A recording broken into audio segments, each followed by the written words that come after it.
Give it up for your last storyteller. She's the winner of the gossip competition. Guys, please give it up for Valentina.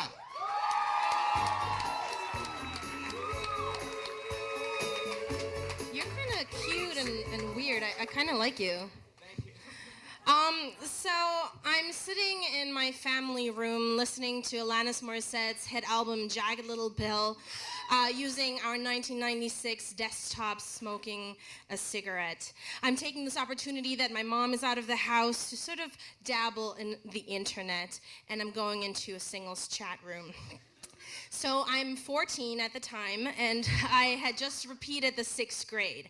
Not because I was dumb or anything, but because I was a badass who didn't give a shit about anything. Now, before I go any further, let me tell you that I was living in Europe at the time, which makes it sound a little less awful. If this was America, you'd be like, oh my goodness, what a poor troubled child. But now that you know it's Europe, you're probably like, yep, that sounds about average. They probably let them smoke inside the classroom too, right? So, I'm sitting there, and this is, my second time in 6th grade, and that is where I met Daniel. And Daniel was pristine and shiny and beautiful, like all Dutch boys are. He's like 6 feet tall, and he has perfect teeth, and he plays field hockey, and his parents are still married. And I have a huge crush on him. Compared to him, I was basically like a psychopath, okay? I was being raised by my single mother who worked all the time. We had a little 1-bedroom apartment above a car mechanic. And, as I said, I was a smoker, I was a badass, and it was never really gonna work, but I was totally in love with him. So I'm sitting there, checking out the internet, and it's like sort of the early days of the internet. It's like the Wild West out there, have that very exciting sound. You log on, and it's like beep, beep, beep, beep, beep, beep, beep, beep, and you have to wait forever, and sometimes it doesn't quite catch. But so I'm sitting, smoking my cigarette, looking out the window to make sure my mom's not coming in, and I'm trying to learn how to blow these cool cigarette, rings. And I'm going into this chat room, and arguably I'm getting the most perverted messages because my screen name is Valentina Sweet.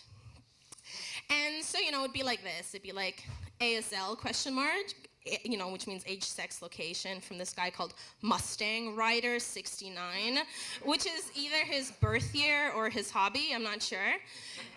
And, I say something like, I'm 16, but I'm all woman.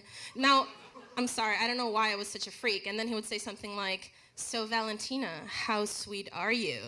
This is prime to catch a predator material.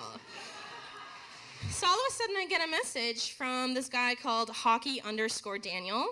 And he says, hey, is this Valentina from the Gymnasium Academy?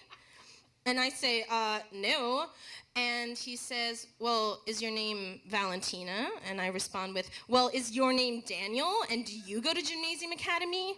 And he responds with one of those emoticons with his tongue sticking out. So then I realize, holy shit, this is Daniel. The Daniel that I have a crush on, and I'm in the pervy chat room. So, somehow I didn't mind that he was in a pervy chat room, but I didn't want him to know that it was really me. So I said, no, actually, my name is Miriam. I just think Valentina is a really cool name. Duh. And really, the truth is, Miriam and we weren't really that different. She was just, a little bit nicer than I was. While I was a big bully, Miriam volunteered on the weekends, and Miriam's parents were still married. Her family was not as dysfunctional as mine. I was failing math again, and she was a math tutor. And Daniel was really going for Miriam. He was really falling in love with her. And, it's much easier to pretend to be somebody else on the internet in the early days because there was none of that Facebook, none of this Twitter, there was no Skype, there was no way to really verify who the other person was. So all we basically did is write each other these really long romantic emails. The funny thing about that is that, whatever he told me in his emails about what he did during the day, I basically already knew because I was sitting right next to him, probably staring at him in class the whole entire day. So, I would like run home, like run up the stairs and be like, Mom, get off the phone, Mom, get off the phone, because, of all my hormones and stuff, and I was like crazy, and you couldn't be on the internet and on the phone at the same time.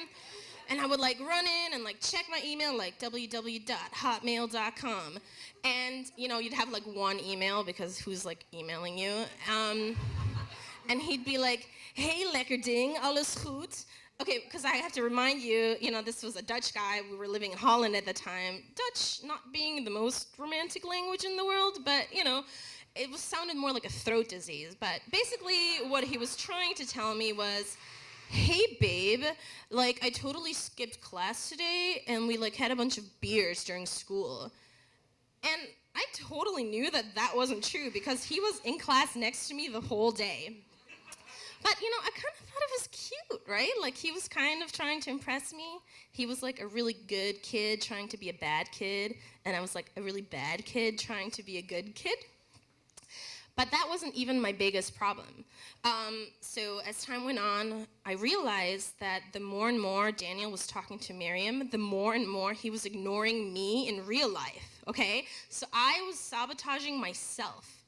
I was the other woman to myself, okay?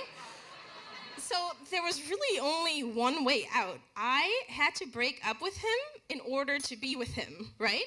So I go upstairs, www.hotmail.com, and I write him this like really serious email. I'm probably listening to Oasis or something, and I say, Daniel, you know how I feel about you, but the truth is we can't be together. My mom just saw a clip on the news about a girl who met up with a guy she met on the internet, and now she's dead. I'm really sorry. XOXO Miriam. P.S. You should really find a girl in your school to date. I really want you to be happy. So I spent the next 2 days like chain smoking, listening to that hidden track on Jagged Little Pill. I know exactly, you guys know what I'm talking about. You've cried many tears over that song. And I finally have the balls to like go up to him and I say, like, hey, Daniel, like, I kind of like you. I kind of think you're cute. Do you want to maybe like go to the movies sometime? And he's like, like kicking rocks. He's like in a really sad mood. And he's like, actually, like, I just got my heart broken. And like, I'm not ready to, date other people. But I'm really sorry. We can be friends. And then he went on and on and on about how he'd met this beautiful girl on the internet and how she was so sweet and so perfect and so smart. And I just looked at him, and before I could cry any tears, even though my little heart was breaking into 1,000 pieces, I turned around, lit a cigarette, and walked away because I'm a badass who doesn't give a shit about anything. Thank you.